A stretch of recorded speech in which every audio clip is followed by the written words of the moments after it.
You see, there are many entrepreneurs that I study, that I follow, and Richard Branson is one of my heroes. Not just because he is a billionaire, but he's the only entrepreneur in the world that has built 12, not one, not two, 12 billion-dollar companies in 8 different sectors. So today I want to share with you his top rules for success.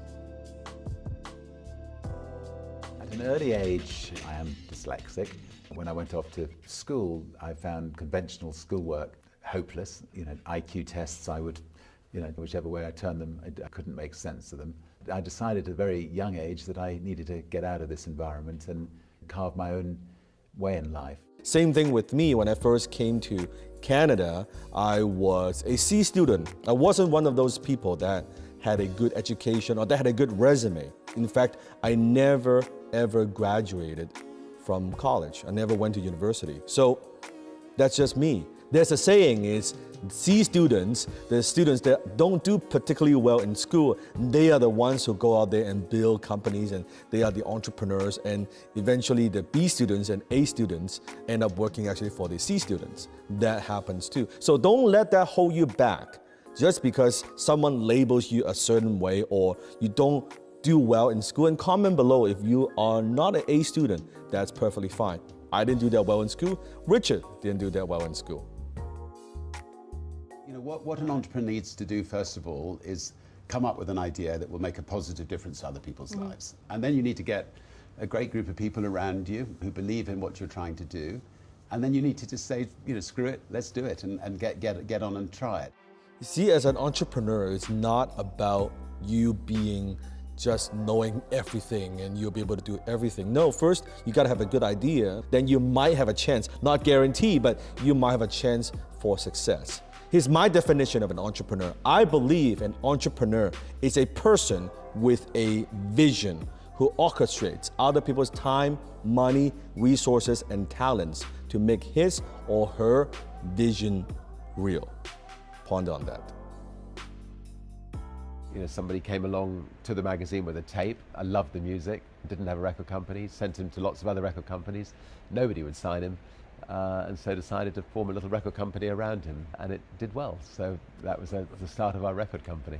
I remember when I was a copywriter, at first I was struggling to get clients because I was so young. I was 20-somewhat years old, and with my thick accent and average English, it wasn't easy to get clients. And I was talking with other experienced copywriters back then, and they were all telling me the same thing. Well, Dan, you gotta write for a lot of people for free for many, many years, and then eventually, maybe after 10 years, you'll be able to charge what we charge. So I thought to myself, that's not very good.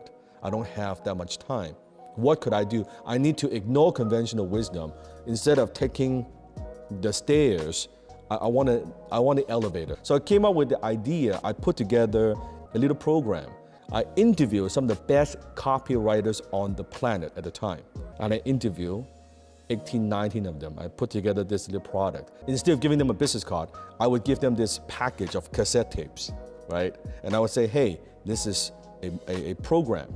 You can listen to the interviews I did with other successful copywriters, and they charge a whole lot of money. It could be $10,000, $15,000 per campaign. I only charge $3,000, $4,000, right? And boom, right there. It's branding by association. And then I built my career from then on. So initially, maybe you're starting from scratch. Maybe you don't have a lot of resources. It's not about resources, it's about being resourceful. I'm willing to double down, maybe more than I recommend to other people. But there have been occasions where I've got my wife to sign this bit of paper and she hasn't realized that the house has been put on the line for the next business venture. I think as an entrepreneur, a lot of people, they think entrepreneurs, we take crazy risk. I used to take a lot more risk, but as I have matured, as I'm a little bit now wiser as an entrepreneur, we still take a lot of risk, but we take calculated risk. Before we do anything, the first question that I ask is, what's the downside? What happens if it doesn't work? What would be the consequences? and can I live with those consequences? So I think we need to, as an entrepreneur, to expect the best, but also prepare for the worst. Never use the I word. You're a team, we're doing this, we're doing that, and never ever let it sort of center on yourself, and just be a great leader of people. What Richard Branson is talking about, there's no I in leadership, it's we, how we do it together as a team. So even with Team Dan Lok, with my brand, although it's my name, but really, Team Dan Lok, it's not me, it's us. It's my entire team. Every single person has their role so that I could do what I do. I play a part in it, but every other members within my team plays a very, very important role as well. If you like this video, make sure you comment below. If there are other people that you would like me to make a video on, kind of like this, sharing their rules of success and my perspective and my insights from my point of view, comment below, put in your name, and let me know. Until then, I'll see you in the next video.